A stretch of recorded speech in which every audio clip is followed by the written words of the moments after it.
there's more than one way to skin a cat. We trick them,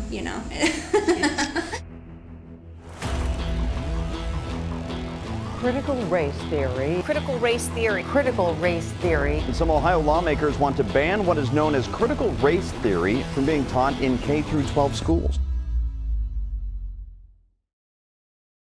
Ohio parents are worried about what their children are being taught, and they are right to be worried. An in-depth accuracy and media investigation revealed public school administrators who are determined to advance the principles of critical race theory even if it becomes illegal. And some of the worst things we captured were right in the capital city, Columbus. All I can think of when I think of that House bill is my Southern parents always raising us on these little funky phrases that I never understood. And one of them was, there's more than one way to skin a cat.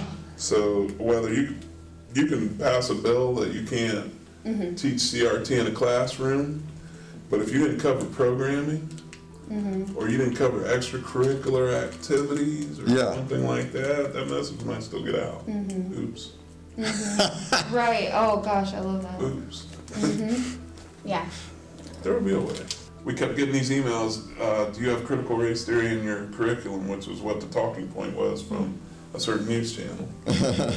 So we got to the point where first we're going to ask you, what do you mean by critical race Do theory? you think we're teaching higher education, grad school stuff to your second grader? And then the second thing is, no, we don't have that in our curriculum.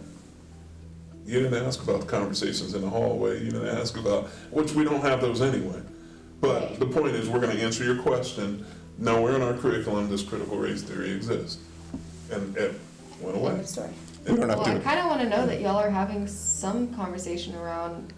like the tenets of it, like diversity, equity, inclusion, social justice. Those conversations are happening. Absolutely. Right on. But, you know, and when people ask us a question, we answer their question. But yes, we absolutely have those conversations going on. Is there a parent saying that privilege is a controversial topic? Probably, but don't get me wrong, but we'll cross that bridge when we come to it. Yeah. I mean, that will probably get discussed in 17 classrooms before somebody actually brings it in here, and then we'll deal with it. These radicals are being paid by your tax dollars to deceive you. These public school administrators are devoted to promoting social justice in classrooms. They are devoted to teaching your children that America is systemically racist, that capitalism is inherently racist. And when parents speak out against these things, they're often accused of being dramatic or engaging in a slippery slope fallacy. But this equity officer made it incredibly clear that the fears of these parents are completely justified. They're not going to be supportive if I lay out everything we're going to do. But if I talk to them about doing this one thing in the name of supporting students, they probably won't have an issue with this one thing. And by the time we get that thing established, if I start talking to them about this one other thing, they don't realize that was two things. They just realize that we're moving from where we are to where we're going. But we're not going here because that would be liberal. That'd be a little crazy. Right. But we can go.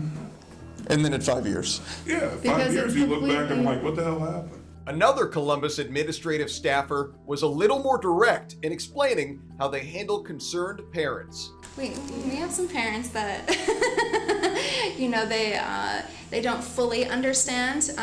So, it's when we trick them, What do you mean? But, similar situation. So if we have a certain content that we want to share with students, and they see one word in the language, it's like, oh no, we can't do that. Well, let's look at it from a different, viewpoint, and then it's they're okay, At the end of the day, we can close the door and teach what's right. And I would presume and hope, I don't know, that an attitude would be similar here if stupid laws got passed, I don't know. It's hard to predict. Yeah, it's hard to predict that, but we would find parameters for which we could. Absolutely. That's right. Ohio hasn't banned the principles of critical race theory from being taught in public schools. But as plenty of administrators told us, they would happily circumvent any such law. One common tactic is to use social and emotional learning. SEL is often a Trojan horse for critical race theory.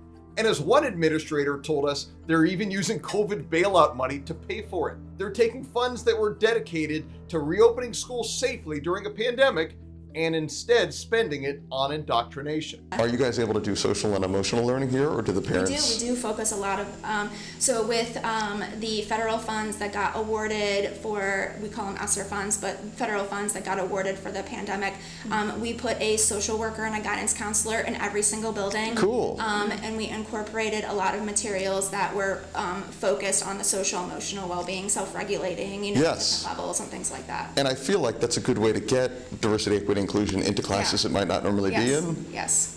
Another Trojan horse for critical race theory principles is a classroom news service called Newsela. We've found Newsela in countless districts throughout the country, and as we've mentioned previously, they're partners with the far-left Southern Poverty Law Center, revisionist historian Howard Zinn, and the debunked New York Times 1619 Project. So we use Newsela in a couple of different capacities. So we use it for not only some of our core content, so our social studies uses it, Yeah.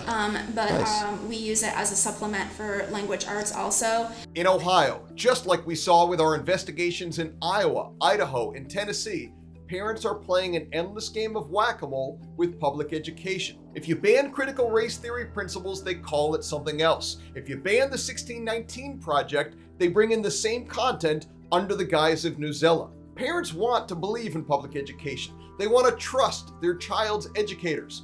But I'm sorry to say, public education has broken that trust. The only solution to this is Arizona-style school choice, where public education dollars follow the child. In the words of Corey DeAngelis, we should fund students, not systems. Please, take action. Click on the link below this video to send a message demanding school choice right now. Then share this video with any parents that you might know. And if you'd like to make sure this video reaches the most parents possible, click on the link below to make a tax-deductible contribution. Our work is only made possible through your support. I'm Adam Gillette with Accuracy in Media, and stay tuned because this is just the first part of our Ohio investigation.